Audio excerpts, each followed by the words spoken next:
In this video, we are going to learn about aromatic compounds.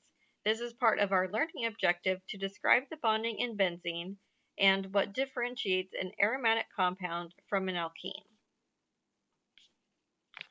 Aromatic compounds have conjugated double bonds, where in some drawings it will look like they have alternating double and triple bonds in series.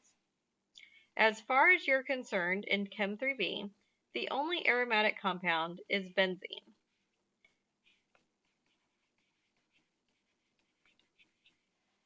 So these are all drawings of benzene. These alternating double bonds can also be drawn where the double bonds are between the other carbons, as shown here. In reality, these electrons are not localized, meaning these electrons are not fixed between these two carbons, or they are not fixed between these two carbons. These electrons in the double bonds are delocalized, meaning they are shared equally between all carbons in the ring. Since they are shared between all carbons in the ring, a lot of times you will just see a circle inside of a hexagon, representing that those double bonds are delocalized within the ring. So if you ever see a circle inside of a hexagon, that is representing the benzene ring, the aromatic structure. Aromatic compounds get their name from formerly having smells to them, but aromatic compounds exist in a lot of different medicines and antidepressants, antihistamines. So acetaminophen, which is Tylenol, has an aromatic ring right here. And then Zoloft has 2 aromatic rings, and Claritin also has 2 aromatic rings. When we name aromatic rings, benzene is the parent chain. So if you ever see a ring, you'll want to make that the parent chain if you can. Then you will name the substituent onto the parent chain. Substituent onto the parent chain. Substituent onto the parent chain. So this is by default carbon number 1 because that's where the substituent is located. So this is an ethyl group on benzene. So then it's named ethyl benzene. This is a butyl group because it has 4 carbons, so that's butyl benzene. This is a chloro group on benzene, and so that's chlorobenzene. So that's all of those have just one substituent, and so since all of these have just one substituent, we don't need to put names. It's just implied that that's always, that one substituent is on carbon number 1 at all times. If you have more than one substituent on things, then you're going to need to specify their locations. One of these chlorines can be located on carbon number 1, and then the other one would have to be on carbon number 2, so that you minimize your numbering.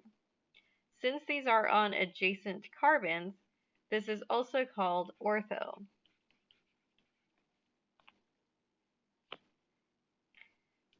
So you can name this in following IUPAC rules as 1,2-dichlorobenzene.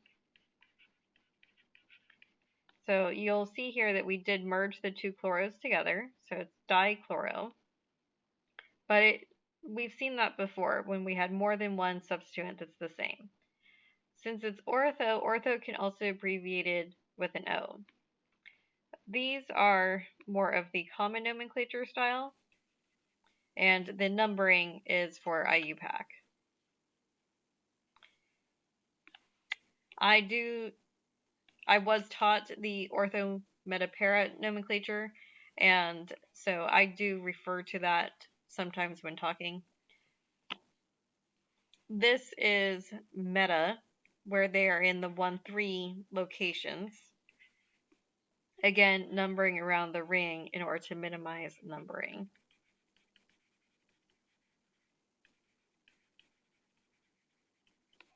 So that is 1,3-dichlorobenzene. And then finally, Para is when you are in the 1,4 positions. And so para can be abbreviated with a P, and meta can be abbreviated with an M. If you've ever played the board game Settlers of Catan, you'll know that in the rules you can place your cities either meta or para to one another, but ortho cities are not allowed. And so now when you're explaining the rules to your friends, you can incorporate your organic chemistry nomenclature.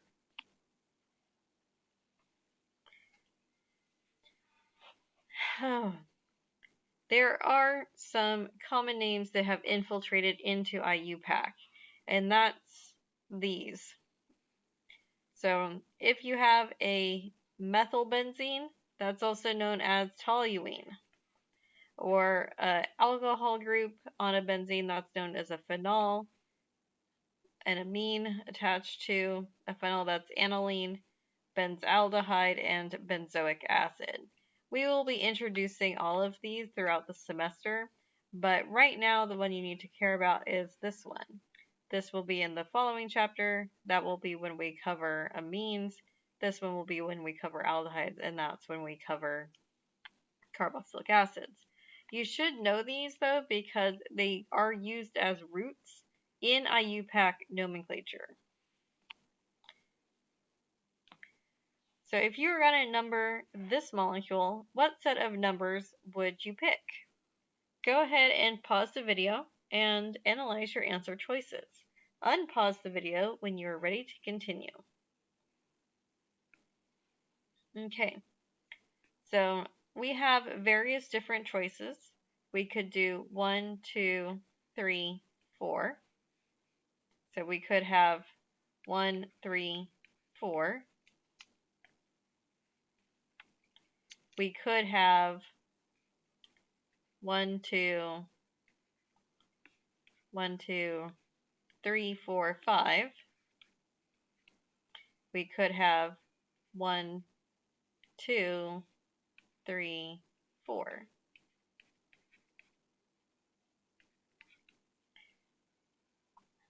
The preference choice is 1, 2, and 4 because this minimizes the numbering of the overall. The second one is minimized here. And so there was a 1, 2, 5 option that we saw, but the 4 is preferential to a 5. So the best option for minimizing numbers is the 1, 2, and 4. Option 5. So here's an example of those common nomenclatures being used as roots in our aromatic nomenclature. This is a disubstituted benzene with a methyl and a bromo, but a methyl on a benzene is also known as toluene. And so this is known as toluene, and that's bromo. So this is named para-bromo toluene. It could also be 1,4 bromo toluene.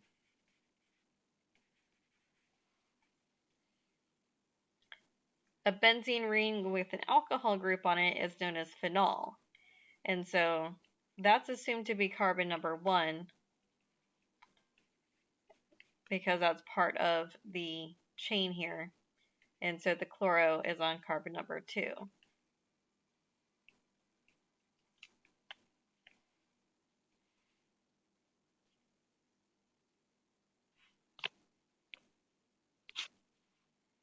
It occurred to me that you don't need the 1 because the carbon on here for that is implied to be number 1. So that is the number 4. So similarly here you would just name that 2-chlorophenol.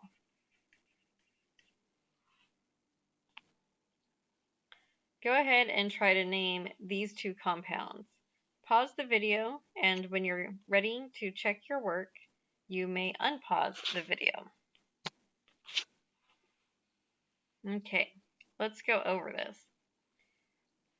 Well, Here's the names for the different compounds, but let's see how they were derived. Benzene is the parent, and there's two substituents. There's a bromo and a chloro. Bromo starts with a B, and chloro starts with a C. And so these are being alphabetized.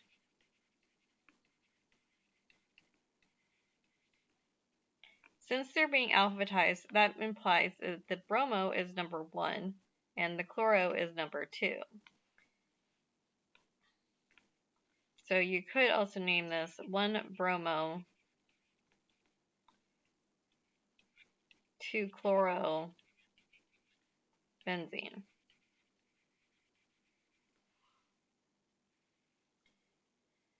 For this one, you have the fluoro and the ethyl group are meta to one another because there's one carbon in between them.